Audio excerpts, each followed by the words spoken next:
So this is our bare root, and we buy a bare root plant for several reasons. Number one is the cost, because this has got a big root ball.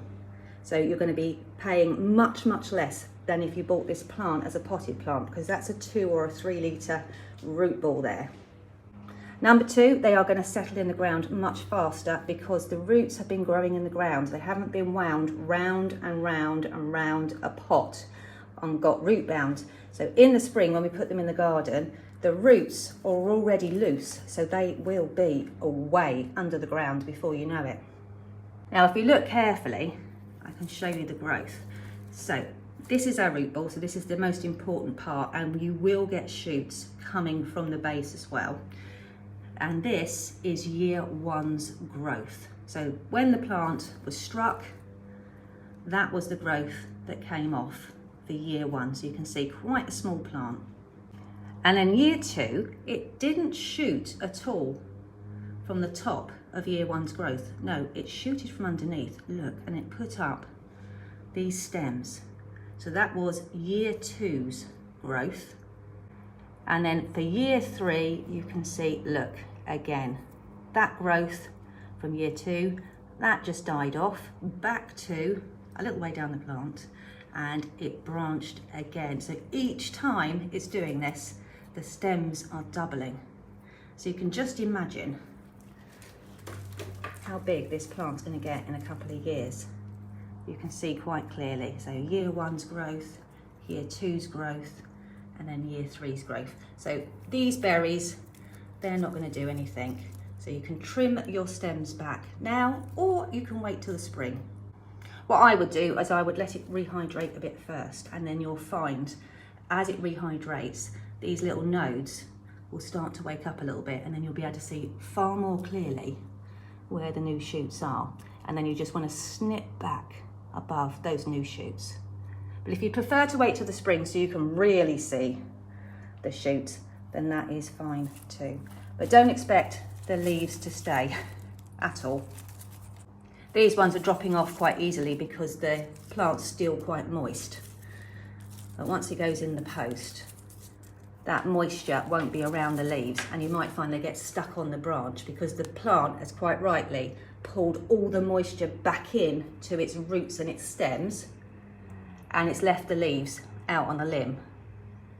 But after a couple of weeks, once the plant's fully rehydrated, that water will go back up the stems, and then those leaves will just naturally drop off like these ones are here. This is what the plant naturally does at this time of the year. You could never send a evergreen plant as a bare root. It has to be a deciduous plant. It has to be a plant that would naturally lose its leaves in the winter. So Neil and I have kept these as cold as possible, so they're shutting down. And then when you get them at the other end, no doubt they're going to warm up a little bit. So you might start to see a little bit of growth, but don't expect that to continue over the winter. They will quite rightly shut back down again because they want to protect the growth, because the growth is not hardy enough to survive the cold, but the stems and the roots are. And this is the same with lots of perennial plants. They say that they're hardy H5, H6. The rootstock is, but the leaves aren't. There's a big difference. And that's why our annuals don't survive after the first year, because they don't have any rootstock to go back to sleep into. This is what you need. You need rootstock for them to retreat into and then reshoot. So I'm going to leave these here overnight. I'm going to take the leaves out of the water, but it doesn't really matter because they're not going to be here long. And then make sure you put a label in your bucket. Don't forget. Somebody had some berries left on their plant. They thought, oh, I'll leave it. It was so funny. She emailed me. She thought she'll leave it because she's got berries, so she knows the colour. And then when she came back, the chicken had eaten the berries. So now she doesn't know. Oh dear, that did make me laugh.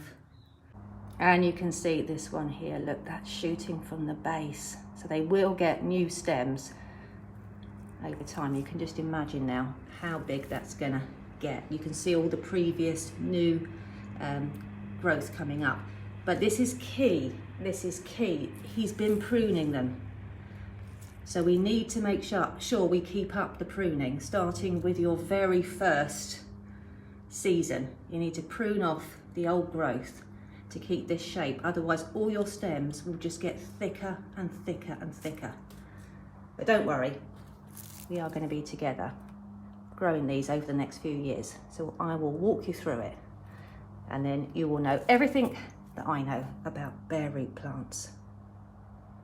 And then just to finish off nicely, so this is a plant I've got and it hasn't been looked after nicely. Can you see it's only got one stem?